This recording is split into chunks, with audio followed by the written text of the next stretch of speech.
You know, so I watch this YouTube channel. It's called Company Man. Obviously, I have somewhat of a decent amount of, business interest. Obviously, it's kind of a cool channel that talks about, obviously rise and fall of companies. Obviously, I think some simple ones that most people would know, just like everyone knows what a Rolex is. I think everybody would know about Circuit City, or about the failings of like Chuck E. Cheese, or Blockbusters, or really more media broadcasted one.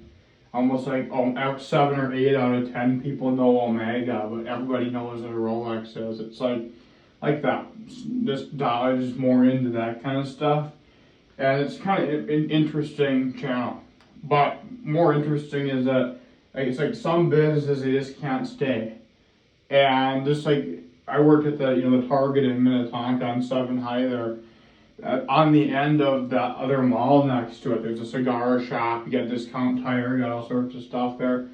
There's like one spot at the end that nothing seemed to last at. For a while, there was like an old Chicago. Then there was Hurricane Wings, which actually they had some pretty good stuff there.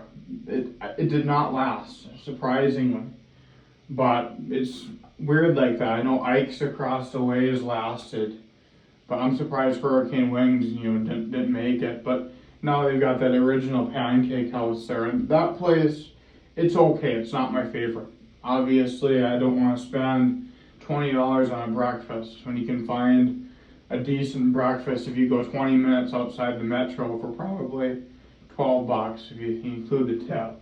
So that's the thing. It's just one of those cool things I like a bit.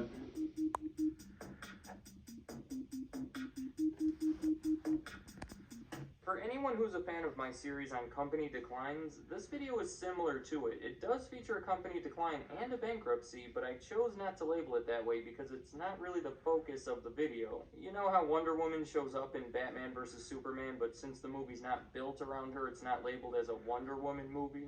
This is the exact same thing. Exact. In this episode...